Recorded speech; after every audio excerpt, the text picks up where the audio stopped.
Guys, good morning. અને તેની સાથે આપણી સાથે અત્યારે આવી ગયા છે મંત્રભાઈ.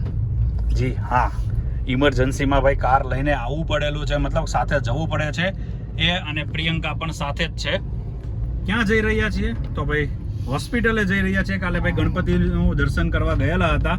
એ વિડીયો તમારે જોવો હોય તો વિડીયો લાઈવ આવી ગયેલો છે યુટ્યુબની અંદર.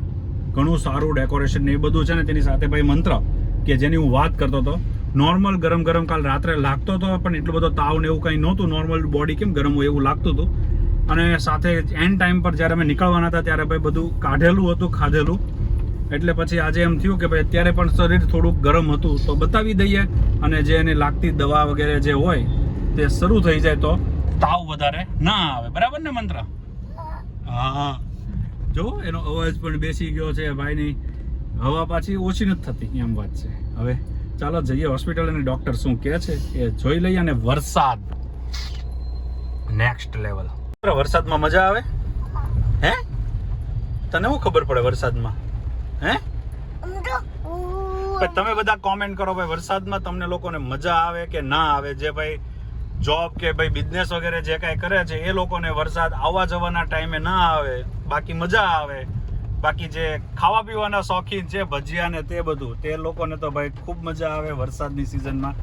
અને ભાઈ મારી વસ્તુ કામ મતલબ કે એવું છે કે જ્યારે કંઈ બહાર જવાનું ને એવું કંઈ હોય અને ટુ વ્હીલ હોય તો નથી મજા આવતી. કારણ કે ભાઈ રેનકોટ પહેરવો અને પછી વરસાદ આવે, ઘડીક ના આવે, ગરમી થાય, આ બધા ઇસ્યુ રહેતા હોય છે. તમે બધા કોમેન્ટ કરો, વરસાદમાં તમને લોકોને મજા આવે કે ના આવે? પ્રિયંકા, તને મજા આવે કે ન આવે?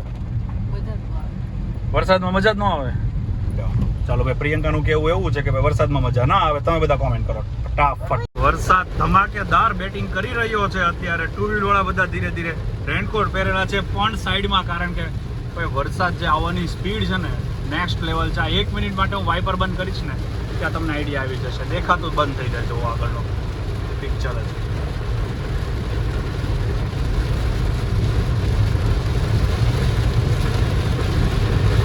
સિગ્નલ અત્યારે સુરતમાં એટલા બધા અમુક એરિયામાં લગાડી દીધા છે ને. મિની બજાર એરિયાની વાત કરું તો આગળ જે ઓલું રામબાગ કે એવું કંઈક સોસાયટી છે, રામનગર કે ત્યાં એક છે. હજી થોડાક આગળ આલો એટલે અંકુર 4 રસ્તા આવે અહીંયા, ત્યાં એક આવી છે. 1/2 કિલોમીટર પણ નથી, 1/2 કિલોમીટર કરતાં અડધામાં અહીંયા નકરા સિગ્નલ.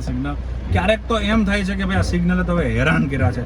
બધી જ જગ્યાએ તમારે ઊભું રહેવાનું 90 સેકન્ડ 60 સેકન્ડથી વધુ, અને તમારી માટે જ્યારે ઓપન થાય છે ત્યારે 30 સેકન્ડ 20 સેકન્ડ 14 સેકન્ડ. ઘણી વખત કંટાળાજનક છે અને ઘણી વખત ભાઈ સારું પણ લાગે છે કે જેથી ટ્રાફિકને એમાં કંટ્રોલ થયો છે. પણ ભાઈ 1/2 કિલોમીટર પણ કરતાં પણ અડધાની અંદર 2 સિગ્નલ જ્યારે તમને આપે છે ત્યારે ભાઈ નથી પસંદ આવતું એવું મને લાગે છે. તમારો લોકોનું શું મંતવ્ય છે ભાઈ કોમેન્ટ કરજો. બાકી તો હવે હેરાન થવાના છીએ હવે આ બધી વસ્તુમાં, કારણ કે હવે શું હોય કોને ખબર. નો કોમેન્ટ.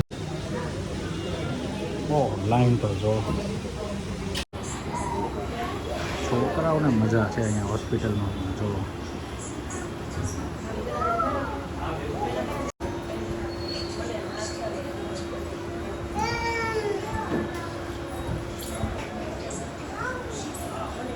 મંત્રભાઈ, કોને શું કરાવ્યું આપણે?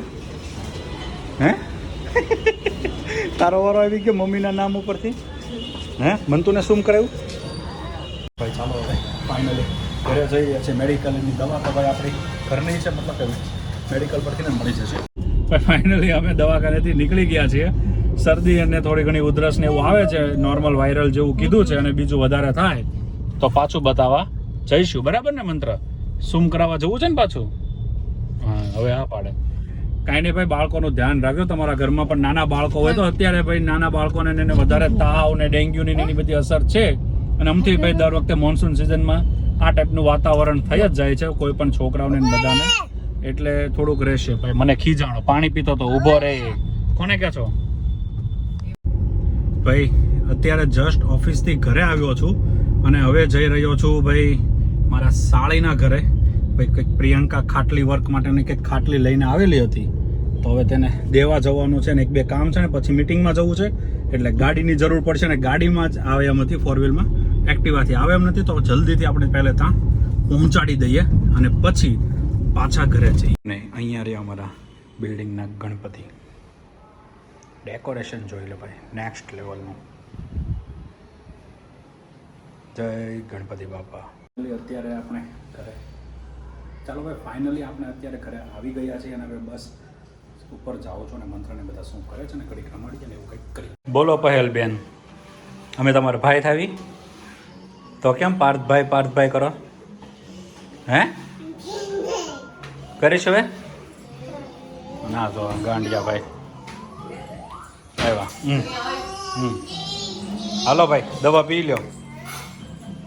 મંત્ર આ કોણ છે? તાર ફ્રેન્ડ છે? હે તાર ફ્રેન્ડના વિડીયો જોવે તું? તું તાર ફ્રેન્ડ જેવો છો? હે તું તાર ફ્રેન્ડ જેવો છો? ઈ કોણ છે તારો ફ્રેન્ડ? હે હે પહેલ ઈ કોણ છે?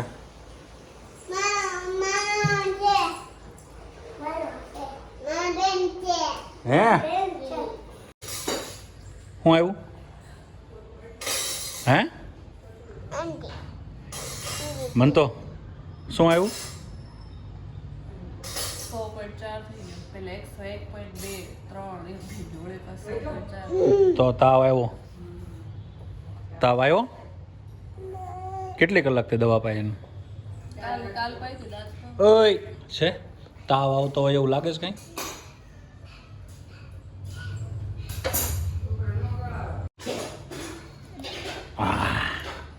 એક શાંતિ થઈ ગઈ, એક વાત નહીં. દવા શાંતિથી પીવા માંડી. શું પીધું? શું પીધું છે? અને તાવ આવતો હોય એવું લાગે છે કે એંગલે? નખરા જો તાવ આવે છે.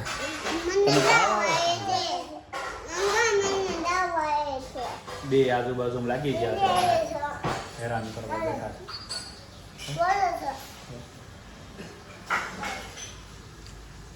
આ કોણ બેઠું છે અહીંયા? મંકી બેઠું છે? મંકી કેમ કરે? હે એમ કરે પછી માર ખાય મંકી?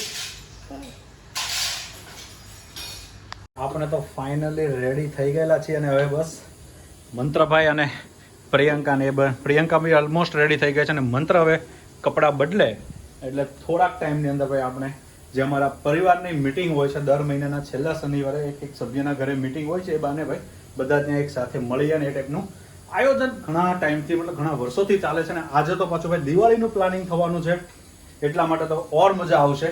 તો બસ તો એની સાથે ભાઈ હવે આજનો વ્લોગ અહીંયા એન્ડ કરું છું. આજનો વ્લોગ તમને પસંદ આવ્યો હોય તો જરૂરથી આ વિડીયોને લાઇક શેર એન્ડ સબસ્ક્રાઇબ કરજો. અને તેની સાથે હા અત્યારે અમે મિટિંગમાં જઈ રહ્યા છીએ તેનો જો વિડીયો વગેરે કંઈક શૂટ કરીશ તો આ વ્લોગની અંદર હું રાખી દઈશ, જેથી તમને લોકોને આઈડિયા હોય છે કે કઈ ટાઈપની મિટિંગ વગેરે હોય છે. મતલબ નોર્મલ મિટિંગ હોય છે, બધા સાથે મળીને એન્જોય કરતા હોઈએ એ ટાઈપનું જ હોય છે. તેની સાથે ભાઈ આજનો વ્લોગ આપણે અહીંયા એન્ડ કરીએ છીએ.